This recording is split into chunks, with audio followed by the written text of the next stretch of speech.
Welcome to Canvas Projects, a virtual program offering from the Pflugerville Public Library. I'm Meg Miller, an Adult Services Librarian, here with another fun project geared to ages 12 and up for you to complete.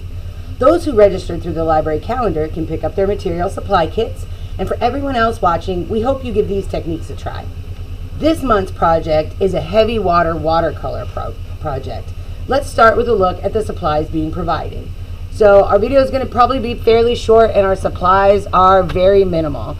So in our envelope this month, you are getting your canvas, 8x10 canvas panel, and one watercolor brush. It's brand new, so you're going to want to probably rough up the bristles here, though the water will help with that. And then you'll see on the canvas we have already added some watercolor paints, and we did use liquid watercolor tubes here. It was a scarlet red, ice blue, the gamboge, I'm sure I'm not saying that right, yellow, and then the indigo blue. So I kept two very primary colors, hoping that when we add our water, we'll get some very interesting work with that paint. Additionally to what is in the kit, you are very much going to need some water. Really, you could go from here. It's water on your surface. There might be a little bit of watercolor paint on there, but it would likely clear off pretty easily. You could set some paper towels down underneath to catch that excess water. I am going to use this. It's one of the H-E-B reusable cloths, just to kind of soak up some of that excess water as it gets to the edge of my canvas here. So I'm going to try a couple of different, slightly different techniques so that we can see that in the video. And then ultimately you're going to leave this sit and let this water dry out. Very likely your canvas panel will warp because of that water. But it shouldn't be too bad. Depending on where your paints get to, you may be able to give a little bit of put something down on it later to make sure it kind of flattens back out. But don't be too worried if it bends. So I'm just going to get some water on my paintbrush, kind of a lot of water. You may not be able to see it's dripping there.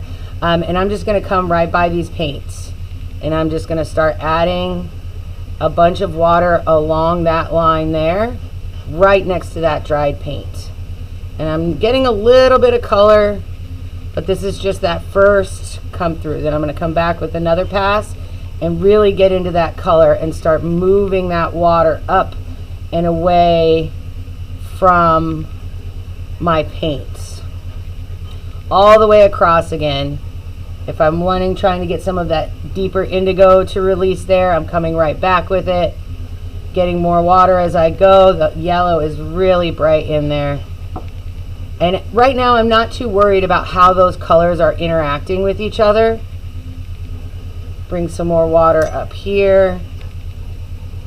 Just kind of keep coming back. I can tilt a little bit, let some of that water flow forward.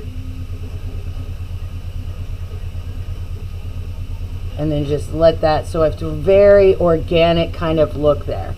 Now for our other side, the other technique I want to take a look at is I'm going to actually add some water well above my paint, so that when I start adding down by my paint, it's going to have a place to go. All right, so now I'm going to come in here and I'm really going to get in with the paint dots. Because this paint is dry, you are very likely going to have to go over it several times. As I was making these canvases, I was really trying to keep that paint fairly small so that the water would react in it a lot quicker. But some of those pieces are going to be, oh, there's my purple. I love that purple. Some of the pieces of paint are going to take a little bit more water to really start to engage with the canvas. And that I see I got a bristle from my brush, so I'm just going to move this guy up, kind of grab it. If you do have paper towels and you've got some spot where you think something funky's going on there, we can just come in with our paper towel and really just grab that right away. And you see we've got that little bit of a, where the paint has kind of dissipated.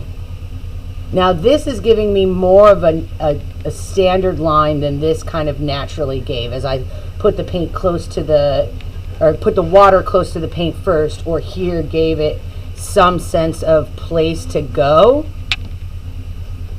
But again, if I tilt, that's going to get a more kind of natural shape just as the water flows.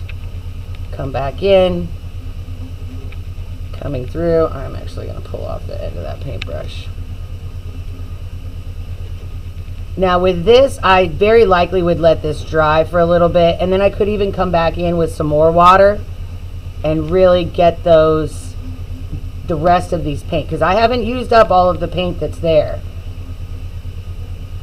Just giving it some, oh, look at that. Just some shapes, some curves as I come down, remembering to get more water. As this water sits with this paint, it's going to be a lot more pliable and want to go places. I am, to a certain extent, leaving this kind of area in the center clear of paint and water. It's almost like a little bit of a geode effect even. Awesome. Look at that. And then as that dries, those colors will really settle. I think more of this light blue will pop up as that happens. Put another